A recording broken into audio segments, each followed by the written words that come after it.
Hello students, कैसे हैं आप सभी। चलिए, हम लोग जो हमारा सीरीज चल रहा था फ्रांसीसी क्रांति, हम लोग इसको बारीकी से समझेंगे, जिसका पार्ट 2 लेकर के आपके सामने मैं आया हूं, है ना। ये बहुत ही महत्वपूर्ण चैप्टर है, क्लास 9 की दृष्टिकोण से भी और क्लास 10 की दृष्टिकोण से भी। आप बिल्कुल ध्यान को एकाग्रचित करके और इस चैप्टर को पढ़ने का कोशिश कीजिएगा, है ना। तो जैसा कि फर्स्ट पार्ट में हम बताए थे कि सेकेंड पार्ट में आपको हम क्या क्या बताएंगे, इस विषय में हमने आपको बताया था। चलिए, मैं सामने बुक खोल लेता हूं।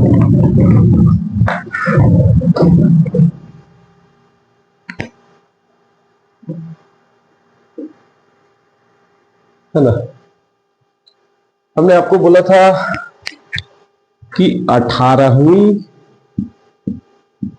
शताब्दी के उत्तरार्ध में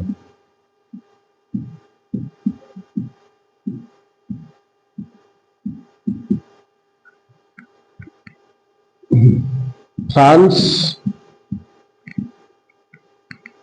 का सामाजिक बनावट, देखिए, इसको ध्यान से समझने की आवश्यकता है। उस समय चूंकि राजवंश चल रहा था, राजशाही चल रही थी, तो कहीं ना कहीं राजशाही का मतलब क्या होता है कि वो चुनी हुई सरकार नहीं है, और अगर चुनी हुई सरकार नहीं है तो फिर पब्लिक की बात क्यों सुने, लोगों की बात क्यों सुने, लोगों का हित क्यों करे, क्योंकि उसको तो राजा बनना ही है, उसके बाद उसके बेटे को राजा बनना है ना। तो उस समय जो फ्रांस का जो सामाजिक बनावट था, उसके विषय में थोड़ा सा हम लोग पढ़ लेते हैं। लेकिन 18वीं शताब्दी में जो फ्रांस में थे लोग 3 स्टेट में बटे हुए थे। एक है प्रथम स्टेट, है ना, दूसरा द्वितीय स्टेट, ध्यान रखिएगा,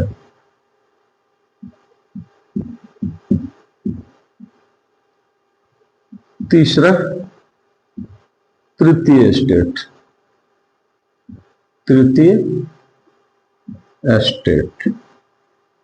है ना।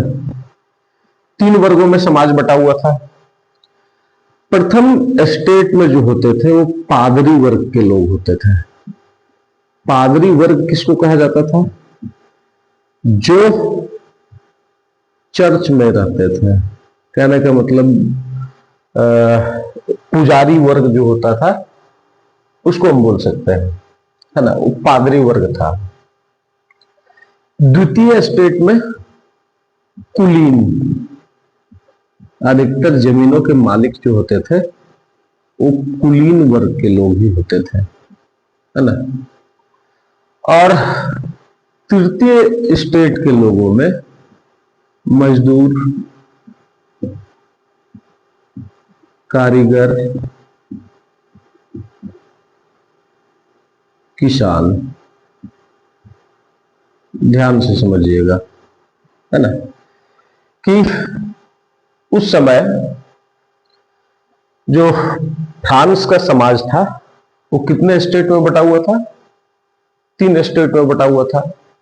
प्रथम स्टेट, द्वितीय स्टेट और तृतीय स्टेट में बटा हुआ था। प्रथम स्टेट में कौन से वर्ग के लोग? पादरी वर्ग के लोग, है ना। द्वितीय स्टेट में कुलीन वर्ग के लोग, और तृतीय स्टेट में मजदूर, कारीगर और किसान। अब इसमें भी थोड़ा सा समझिएगा कि तृतीय स्टेट में भी थोड़ा सा डिफरेंस था। ये ध्यान रखिएगा कि थोड़ा सा डिफरेंस था। क्या डिफरेंस था? इसमें कुछ लोग जो थे वो सरकारी कर्मचारी थे,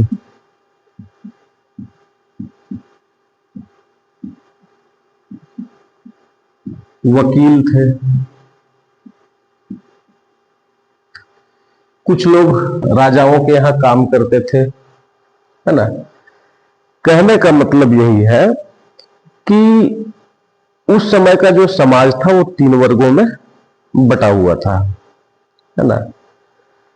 इसमें से कुछ बड़े व्यवसायी भी थे,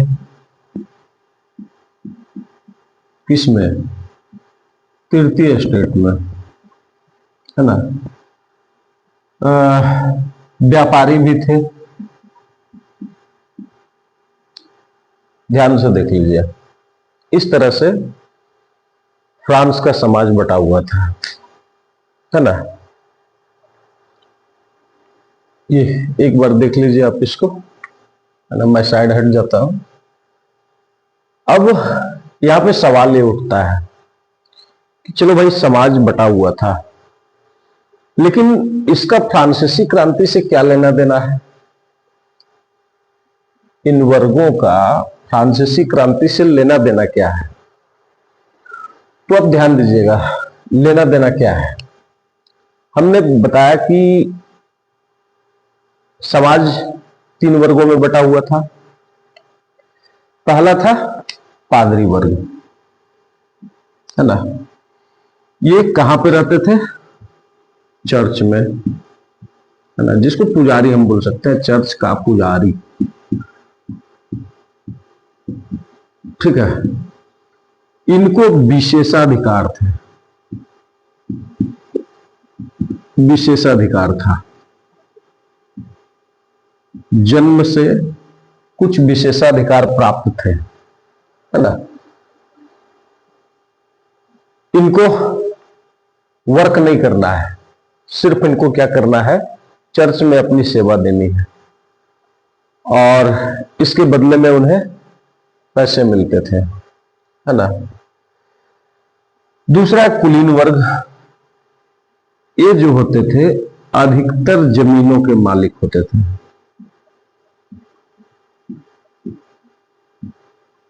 कनेक्शन जोड़ते जाइएगा, अधिकतर जमीनों के मालिक होते थे। कौन?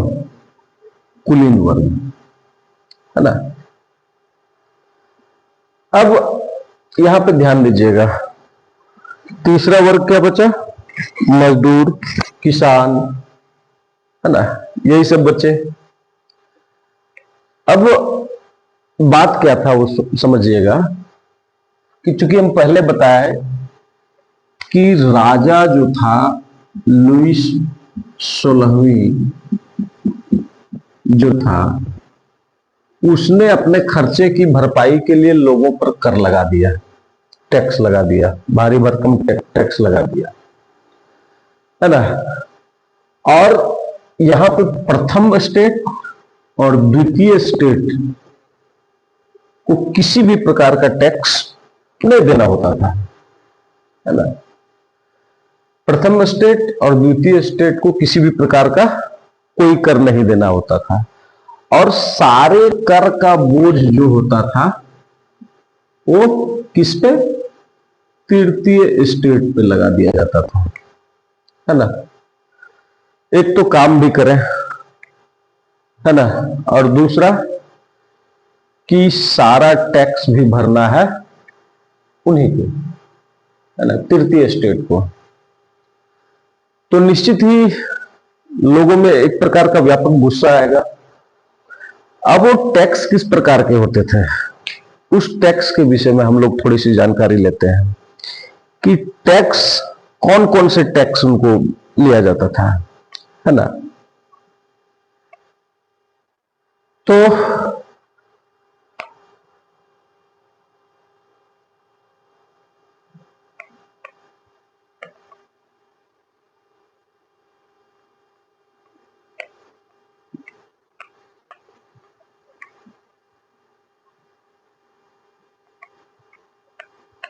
कहने का मतलब उस समय का समाज जो था वो सामंती व्यवस्था का एक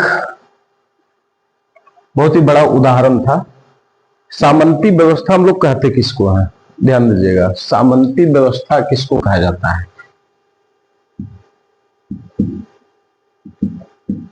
सामंती व्यवस्था, है ना, ध्यान रखिएगा। सामंती व्यवस्था हम लोग किसको बोल सकते हैं, है ना। सामंती व्यवस्था का मतलब एक ऐसी व्यवस्था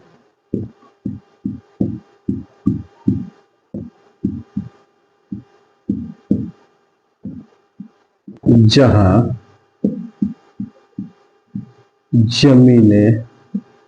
जमीन, संसाधन व सत्ता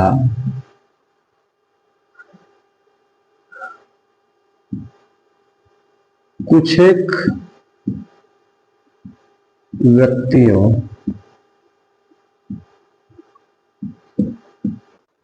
या परिवारों के हाथों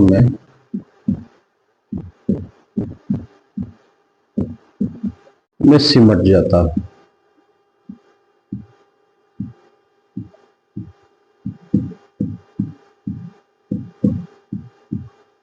बाकी सभी उन्हीं परिवारों या व्यक्तियों के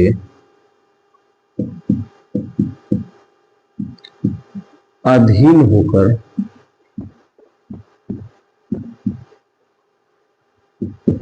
कार्य करें। तो इस प्रकार की व्यवस्था को हम क्या कहते थे? सामंती व्यवस्था। कहने का मतलब कि जमीन हो, है ना, और भी संसाधन उस देश में जितना भी हो, सारा संसाधन, इसके अलावा सत्ता, खास करके सत्ता जो होती थी वो किसी एक परिवार या कुछ व्यक्तियों के समूह तक सिमट जाता हो, उस व्यवस्था को हम क्या कहते थे? सामंती व्यवस्था। तो इसके अकॉर्डिंग आप अनुमान लगा सकते हैं कि फ्रांस की व्यवस्था जो थी उस समय वो कैसी व्यवस्था थी? सामंती व्यवस्था थी, है ना। इसको ध्यान रखिएगा। अब वहां पे लोगों को कर देना पड़ता था, टैक्स देना पड़ता था सरकार को, है ना। उसमें से सबसे पहले था जमीन का कर। जमीन का कर, है ना। जमीन का कर क्या होता था? जमीन पर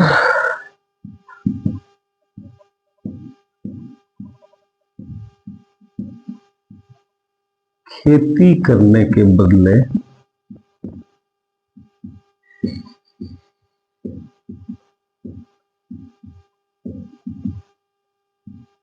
कर देना, है ना। अगर किसी जमीन पर खेती कर रहे हैं आप, हालांकि वहां पे एक चीज ध्यान रखिएगा कि फ्रांस में टोटल जो आबादी थी उसमें 90% आबादी किसान थी, लेकिन उसमें से आप मान के चलिए कि लगभग किसानों के पास, या पूरे किसानों के पास हम बोल सकते हैं कि लगभग किसानों के पास अपनी जमीनें नहीं थी, है ना। वो मतलब कर दे करके और उस पर खेती करते थे। सारी जमीनें किसकी होती थी? जमींदारों की होती थी, राजा की होती थी, है ना। तो जमीन का कर देना पड़ता था, टैक्स देना पड़ता था। और टैक्स देने के अलावा ध्यान दीजिएगा कि टैक्स देने के अलावा उनको उपज का हिस्सा भी देना पड़ता था, उपज का हिस्सा भी देना पड़ता था।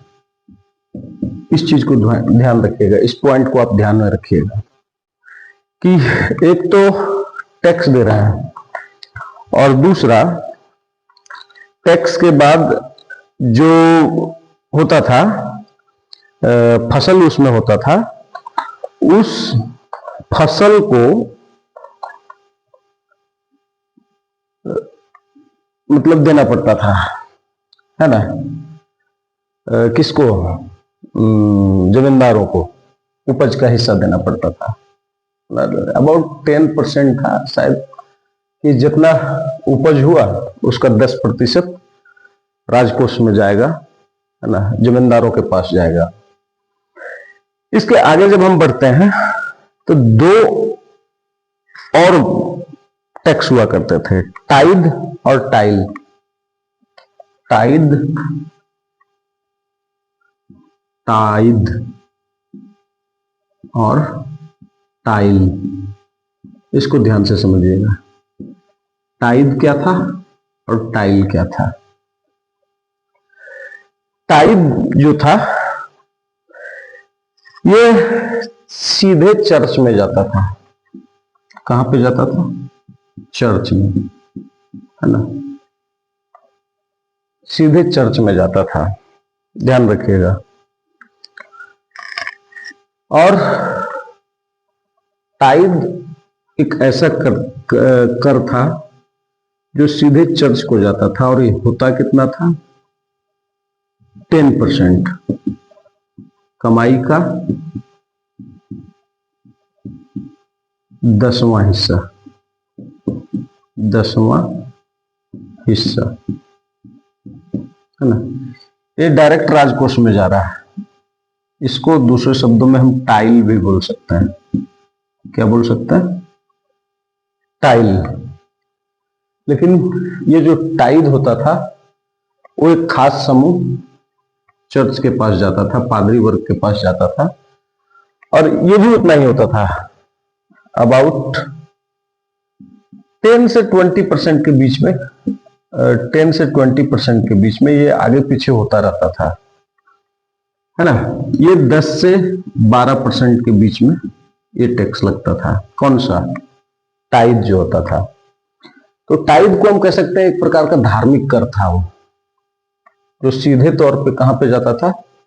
चर्च पे जाता था, है ना, चर्च को दिया जाता था, और ये राजकोष में जाता था, है ना। तो देखिए फ्रांसीसी क्रांति का पृष्ठभूमि कहां से बन रहा है। इतना सारा कर लग रहा है, इसके अलावा भी लगता था, वहां पे नमक कर भी लगता था, नमक कर भी लगता था, और बहुत सारे अप्रत्यक्ष कर थे, है ना। कहीं मैं हिस्ट्री में पढ़ रहा था कि वहां के जो तृतीय स्टेट के लोग होते थे, उनका कमाई का लगभग 80% राजाओं को देने में खर्च हो जाता था। अब सोचिए क्रांति क्यों नहीं होगी? कमा रहे हैं हम और 80% हम राजा को दे रहे हैं, तो धीरे धीरे कारण तो बनेगा ही, लोगों में गुस्सा तो होगा ही। अब 80% कर के रूप में लोग दे देते थे, और सुरक्षा के नाम पर कुछ भी नहीं। हम जब कर दे रहे हैं तो कर का मतलब क्या हुआ? कि जीने के लिए हमको संघर्ष ना करना पड़े। टैक्स का मतलब कौन चीज होता है? हम टैक्स देते हैं सरकार को, ठीक है। वर्तमान समय में भी हम टैक्स देते हैं। अगर एक सुई खरीदते हैं तो 18% जीएसटी के साथ हम खरीदते हैं, है ना। और वो 18% फिर मेरे पास घूम के आता है। आप समझिएगा बात को, कि जो टैक्स हम देते हैं वो टैक्स हमारे पास घूम के आता है। घूम के कहां पे आता है? बहुत सारी सरकारी व्यवस्थाएं होती है, जैसे सरकारी स्कूल होते हैं, सरकारी कर्मचारी होते हैं, डेवलपमेंट का काम होता है, वो सारा घूम के आता है अभी वर्तमान सरकार में। लेकिन उस समय राजा जो था उन लोगों के ऊपर बिल्कुल ध्यान नहीं देता था। और अभी क्या है, अभी के समाज में क्या है, अभी चाहे वो प्रथम स्टेट हो, द्वितीय स्टेट हो, तृतीय स्टेट हो, वी ऑल आर सिटीजन, है ना, हम लोग नागरिक हैं। और नागरिक है तो सभी को कर देना पड़ेगा, चाहे वो किसी भी जाति का हो, किसी भी धर्म का हो, है ना। उसका एक नियम रहता है ना। हम कोई भी मटेरियल अभी खरीदते हैं तो उसमें हमें टैक्स देना पड़ता है, लेकिन उस टैक्स का अप्रत्यक्ष रूप से हम ही उपयोग करते हैं अभी की व्यवस्था में।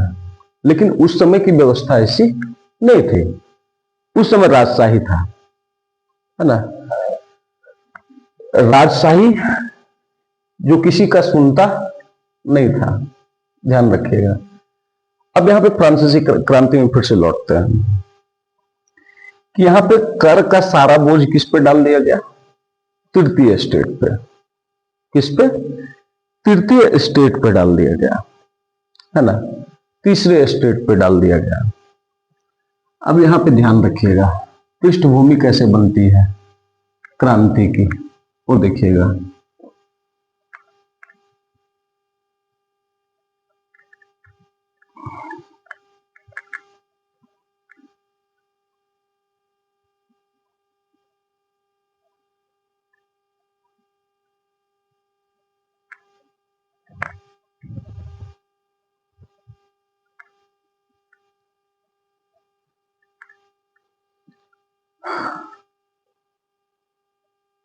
कर का सारा बोझ किसके ऊपर? तृतीय स्टेट के ऊपर, है ना। प्रथम स्टेट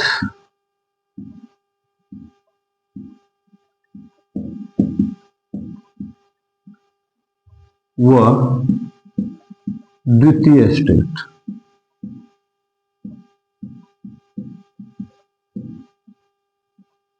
कोई कर नहीं।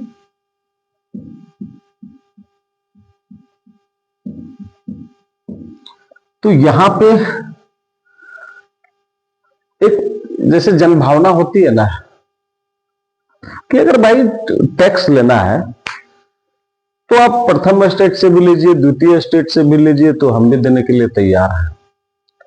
लेकिन आप कहीं ना कहीं सारा बोझ अगर हम पे डाल दीजिएगा तो ये बिल्कुल गलत है। और वहां पे राजा का लक्षण भी देख रहे थे, उनकी पत्नी जो थी मैरी एंटोइनेट, वो फालतू के खर्चों में बहुत रुपये उड़ा रही थी। देखिए लोगों में गुस्सा कैसे फैलता है, इसको ध्यान देने वाली बात, इस पर ध्यान दीजिएगा कि वो अपने फैशन में बोला जाता है कि देश के बजट का चौथा हिस्सा खत्म कर देती थी अपने फैशन में। कई कई कहानियां ऐसे मिलती है कि एक बार क्या हुआ था कि वहां पे लोग खाना खाने के लिए जूझ रहे थे, पाव रोटी का दाम बढ़ गया था और लोग सड़कों पे उतर आए थे और ब्रेड की मांग कर रहे थे। ब्रेड की कीमतों में बढ़ोतरी हुई थी, उसका विरोध कर रहे थे। वहां से मैरी एंटोइनेट निकल रही थी, है ना। तो मैरी एंटोइनेट ने जब देखा कि लोग ब्रेड ब्रेड क्यों चिल्ला रहे हैं, है ना, तो बोले ये सब ब्रेड ब्रेड चिल्ला रहा है गधा लोग, ऐसा करो सबको लाके केक दो और सब में केक बंटवाने की घोषणा कर दी। इससे लोगों को लगा ना कि जले में नमक छिड़कने वाली बात है ना, तो इससे भी जन भावना को कहीं ना कहीं ठेस पहुंचती है और वो उग्र आंदोलन के लिए बाध्य हो जाते हैं, है ना। हमने पहले ही कहा है कि क्रांति तुरंत नहीं हो जाता है, बदलाव तुरंत नहीं हो जाता है, धीरे धीरे धीरे धीरे करके एक ऐसा कोई कारण आ जाता है सामने जिसके कारण बदलाव होता है। ध्यान रखिएगा इस चीज को, है ना। अब यहां पे देखिए, पहला गुस्सा क्या था? तृतीय स्टेट पर सारे टैक्स का बोझ डाल दिया गया। अब यही से एक शब्द निकला, निरंकुशवाद। निरंकुशवाद, ये शब्द निकला, है ना। अब निरंकुशवाद हम किसको बोल सकते हैं? ध्यान से समझिएगा, निरंकुशवाद किसको बोल सकते हैं? सबसे पहले निरंकुश किसको बोल सकते हैं? निरंकुश कहने का मतलब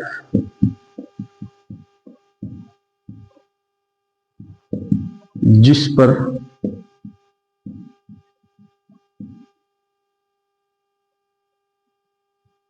किसी भी प्रकार का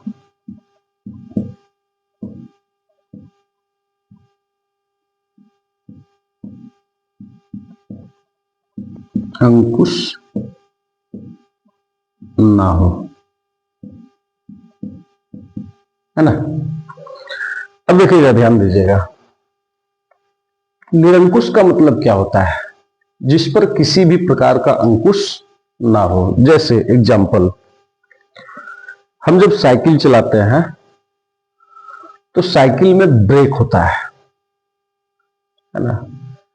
ब्रेक कहने का मतलब, ब्रेक करता क्या है कि स्पीड जब बहुत हो गया, हमारे कंट्रोल से जब बाहर होने लगा साइकिल, तो हम क्या करते हैं? ब्रेक को दबाते हैं, और ब्रेक को दबाने पर क्या हो जाता है कि साइकिल हमारा रुक जाता है और हम दुर्घटना से बच जाता है।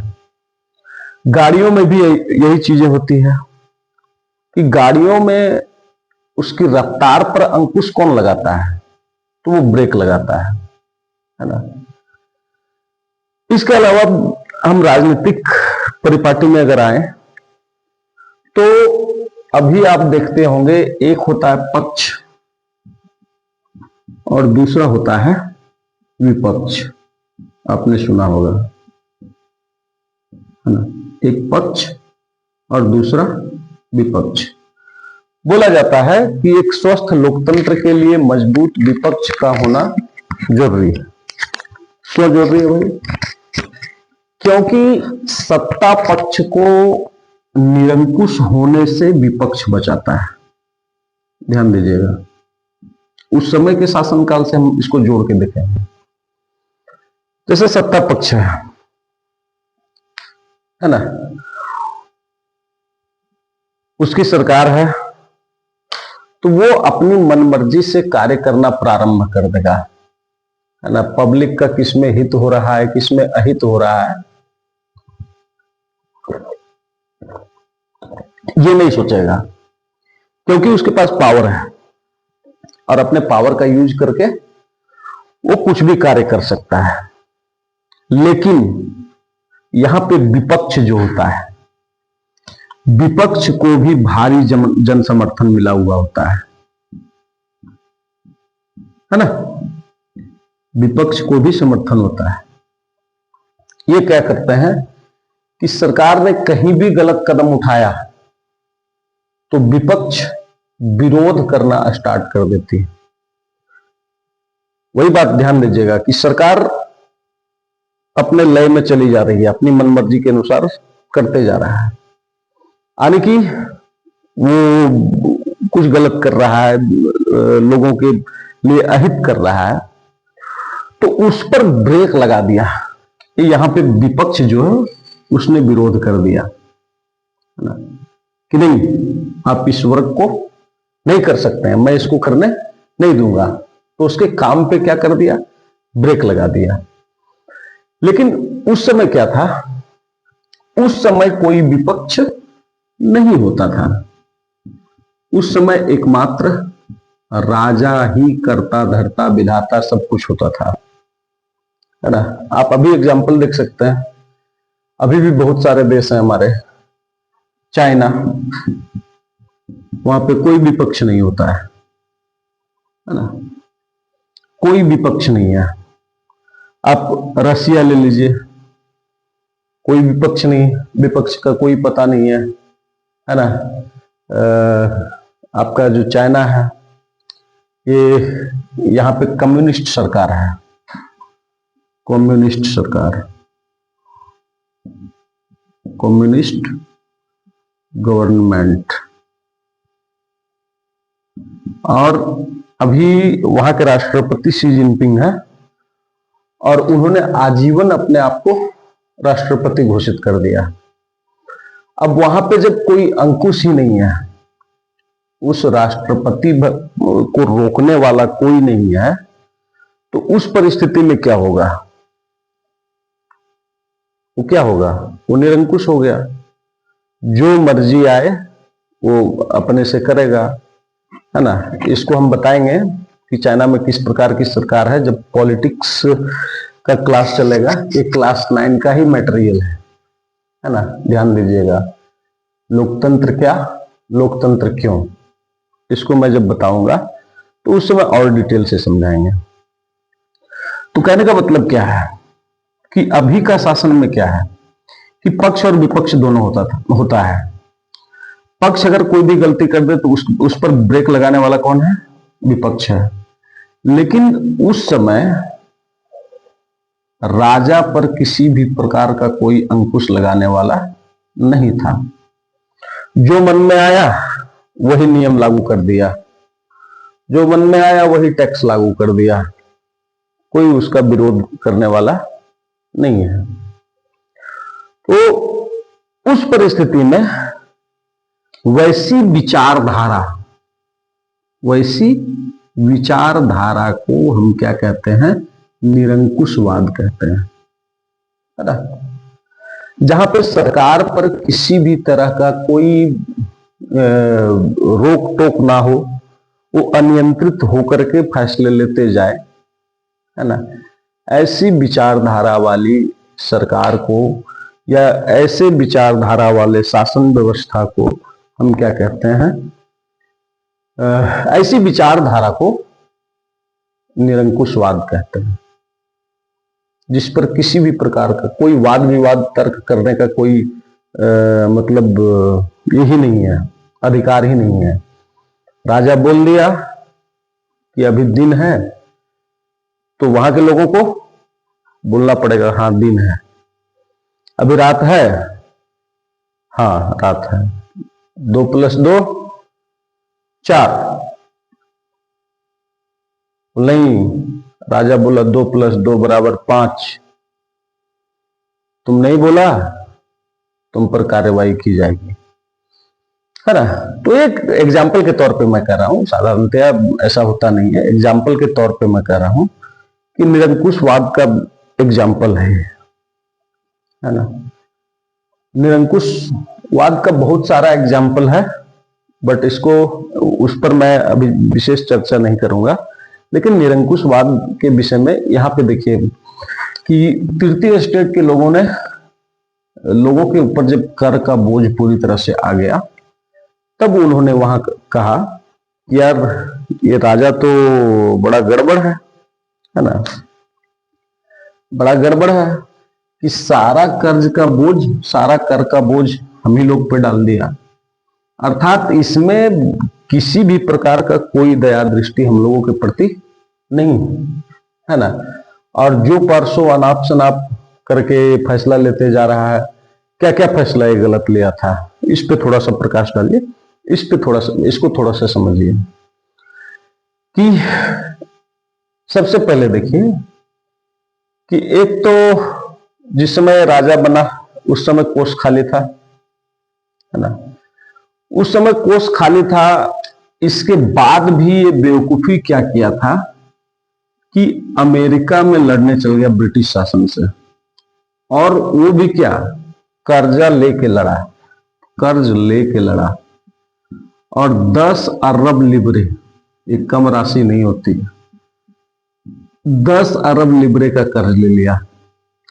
अब वहां की पब्लिक के अंदर कहीं ना कहीं वो भावना आ जाती है कि यार ये राजा पागल तो नहीं हो गया है कि एक तो पहले से 2 अरब लिबरे का कर्ज था, है ना, 2 अरब लिबरे का कर्ज था, है ना, और कर्जा लेके कर्जा बढ़ा दिया।